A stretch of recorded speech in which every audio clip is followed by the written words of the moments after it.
छात्रों को मेरा नमस्कार। तुलजा भवानी माध्यमिक विद्यालय संत ज्ञानेश्वर नगर लातूर स्कूल में चल रही वीडियो क्लासेस में आप सभी का स्वागत। तो छात्रों, हम कक्षा 10वीं का हिंदी विषय का 9वां पाठ देख रहे थे, रीढ़ की हड्डी एकांकी हम देख रहे थे। इस एकांकी में उमा नामक लड़की को देखने के लिए लड़के वाले आते हैं। लड़का और लड़के के पिताजी आते हैं तो घर में जैसे तैयारियां हो जाती हैं, लड़के वाले घर पर पधारते हैं, आते हैं, उनका स्वागत होता है।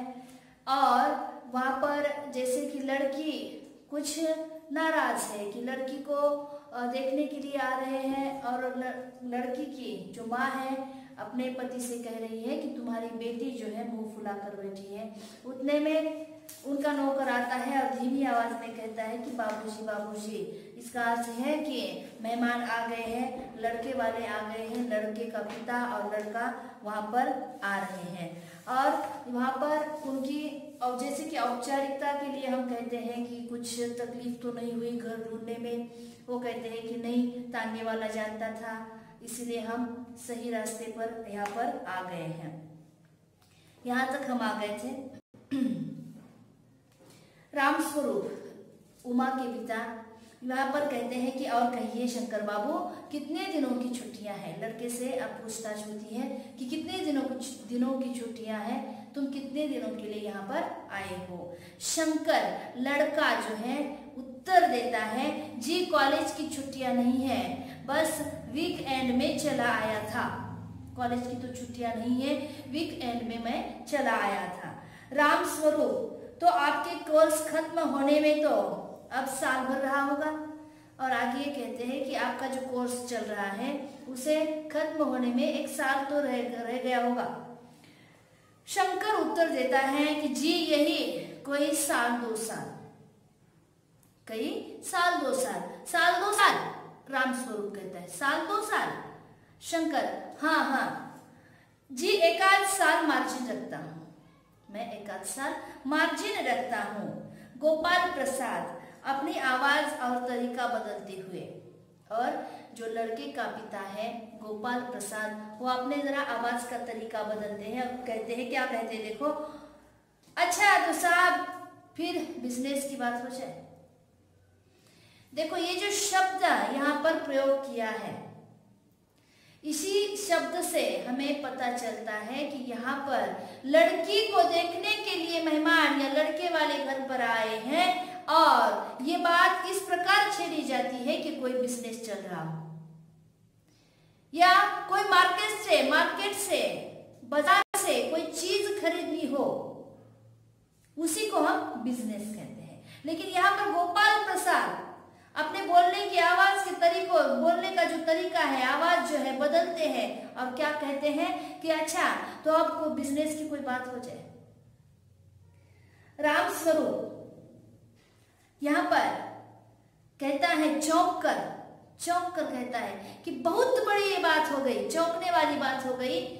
यहाँ पर क्या हो रहा है कि एक शादी के लिए, यहाँ पर शादी के लिए एक लड़का लड़की को देखने के लिए आता है, लड़के के पिता के साथ वह आता है और वहां पर जो बातें होती हैं तो एक बात जो है लड़के के पिता छेड़ देते हैं। कौन सी बात? कि अब बिजनेस वाली कोई बात हो जाए। इसका अर्थ क्या है कि लड़का जो है लड़की के लिए देखने के लिए आता है लड़की को, ये जो कुछ चल रहा है।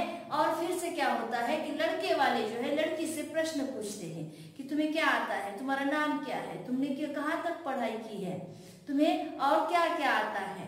अरे समझ में कि एक प्रकार जैसे कि बाजार में जाकर कोई चीज खरीदना हो, उसी प्रकार का व्यवहार यहाँ पर होता है। और इसीलिए उमा नामक जो लड़की है शिक्षित है, ये सब कुछ जो हो रहा है उसके मन के खिलाफ है। अरे समझ में, तो यहाँ पर कहते हैं कि बिजनेस वाली कोई बात हो जाए तो रामस्वरूप लड़की का जो पिता है, उमा के जो पिता है, चौंक कर कहते हैं बिजनेस। और समझा हुआ कहता है ओ अच्छा, लेकिन जरा नाश्ता करें, है ना। ओ समझ गया, अच्छा, लेकिन पहले थोड़ा नाश्ता तो कीजिए। गोपाल प्रसाद, यह सब आप क्या तकल्लुफ कर रहे हैं, या यह सब आप क्या तकलीफ कर रहे हैं, क्यों तकलीफ कर रहे हैं। गोपाल प्रसाद कहते हैं हंसते हुए, हाँ हाँ हाँ, तकल्लुफ किस बात का, यह तो हमारी या मेरी तकदीर है कि आप मेरे यहाँ तशरीफ लाए हैं। अरे इसमें तकलीफ की क्या बात है, नाश्ता तो करना होगा, यह तो मेरा बड़ा नसीब है, मेरी तकदीर है कि आप मेरे घर पर आए हैं। और यह कहते हुए वो अंदर चले जाते हैं। गोपाल प्रसाद, और गोपाल प्रसाद लड़के का पिता लड़की की तरफ देखता है, लड़के की तरफ देखता है, अपने बेटे की तरफ देखता है और कहता है क्या हुआ। अरे समझ में, अभी उस कमरे में कोई भी नहीं है। राम स्वरूप नाश्ते के लिए, नाश्ता लाने के लिए अंदर चले जाते हैं। अब यहाँ पर जिस कमरे में बैठे हैं मेहमान, वहां पर सिर्फ लड़के का पिता और लड़का है। अब दोनों में बातचीत हो रही है। क्या हो रही है देखो, कि गोपाल प्रसाद अपने बेटे की तरफ देखते हैं और कहते क्या हुआ। शंकर कहते हैं कुछ नहीं। तो झुक कर क्यों बैठे हो, क्या हुआ। लड़का कहते कुछ नहीं। तो ऐसे झुक कर क्यों बैठे हो, ब्याह तय करने आए हो, कमर सीधी करके बैठो। तुम्हारे दोस्त ठीक ही कहते हैं, शंकर की बैकबोन। और गोपाल प्रसाद कहते हैं क्या हुआ, कुछ नहीं। तो ठीक से बैठो, ऐसे झुककर क्यों बैठे हो, लड़की देखने आए हो, जरा कमर सीधी करके बैठो, है ना। तुम्हारे दोस्त ठीक ही कहते हैं, शंकर की बैकबोन। ठीक से नहीं बैठते शंकर, है ना। बैकबोन जानते हैं, रीढ़ की हड्डी। और इतने में बाबू राम स्वरूप चाय की ट्रे लेकर आते हैं और मेज पर रखते हैं। गोपाल प्रसाद कहते हैं आखिर आप माने नहीं। राम स्वरूप चाय के प्याले में चाय डालते हुए, हाँ हाँ ठीक है, तो आप विलायती चाय पसंद करेंगे या हिंदुस्तानी। अब चाय दे रहे हैं, पूछा जा रहा है कि आप विलायती चाय पीते हैं या हिंदुस्तानी। गोपाल प्रसाद नहीं नहीं साहब, मुझे आधा दूध और आधी चाय दीजिए और जरा चीनी ज्यादा डालिएगा। शंकर खंखार कर कहता है सुना है सरकार अब ज्यादा चीनी लेने वालों पर टैक्स लगाएगी। अब यहाँ पर कुछ बातें हो रही हैं। लड़का कह रहा है कि सुना है कि सरकार अब ज्यादा चीनी लेने वालों पर टैक्स लगा रही है। गोपाल प्रसाद चाय पीते हुए कहते हैं सरकार जो चाहे सो कर ले, पर अगर आमदनी करनी है तो सरकार को बस एक ही टैक्स लगाना चाहिए। सरकार चाहे कुछ भी कहे, लेकिन सरकार को अगर आमदनी करना है तो सरकार को एक ही चीज पर टैक्स लगाना चाहिए। कौन सी चीज है। राम स्वरूप शंकर को प्याला पकड़ाते हुए कहते हैं वह क्या, वह कौन सा टैक्स। गोपाल प्रसाद खूबसूरती पर टैक्स, जो बहुत खूबसूरत है उसे टैक्स भरना है, खूबसूरती पर टैक्स। मजाक नहीं साहब, ऐसा टैक्स है जनाब कि देने वाले चू भी न करेंगे।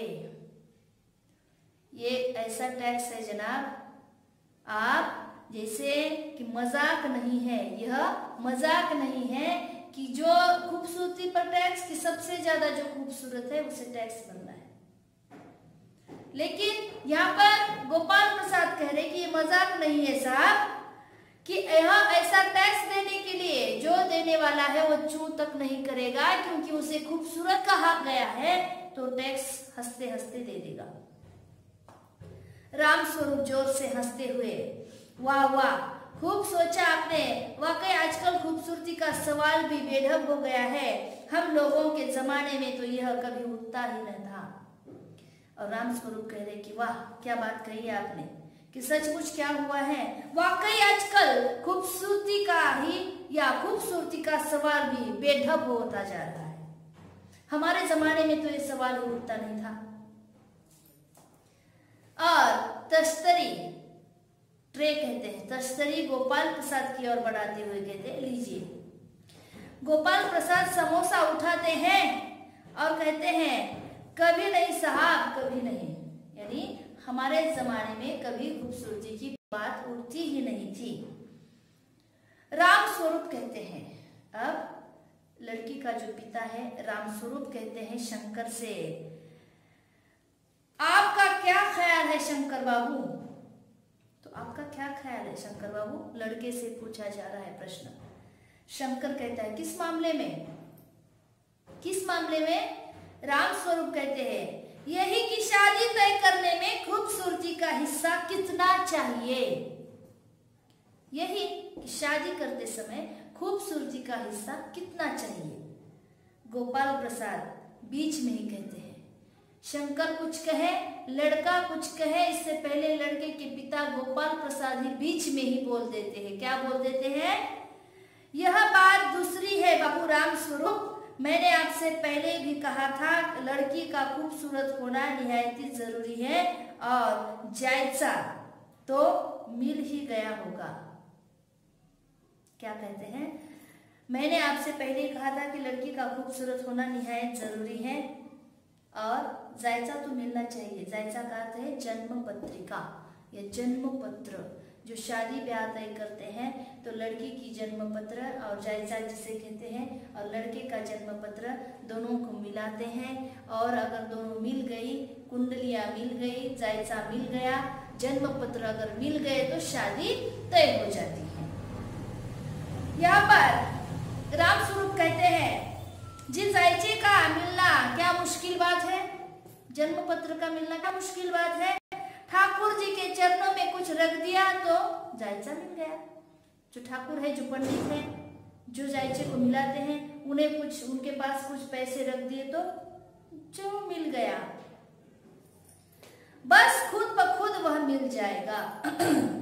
शंकर भी हंसता है मगर गोपाल प्रसाद कुछ गंभीर हो जाते हैं।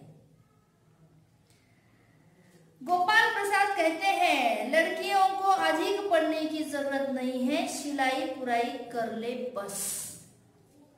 और गोपाल प्रसाद कुछ गंभीर हो जाते हैं और उनका क्या कहना है, लड़कियां या लड़कियों के शिक्षा के बारे में उनका क्या ख्याल है, लड़कियों के पढ़ाई के बारे में उनका क्या ख्याल है, इस बात से समझ में आएगा। गोपाल प्रसाद का कहना क्या है कि लड़कियों को अधिक पढ़ने की जरूरत नहीं है, वह सिलाई पुराई करे बस, यहीं तक ही उसे आना चाहिए। लड़की का अधिक पढ़ना इस परिवार को जैसे कि पसंद नहीं है।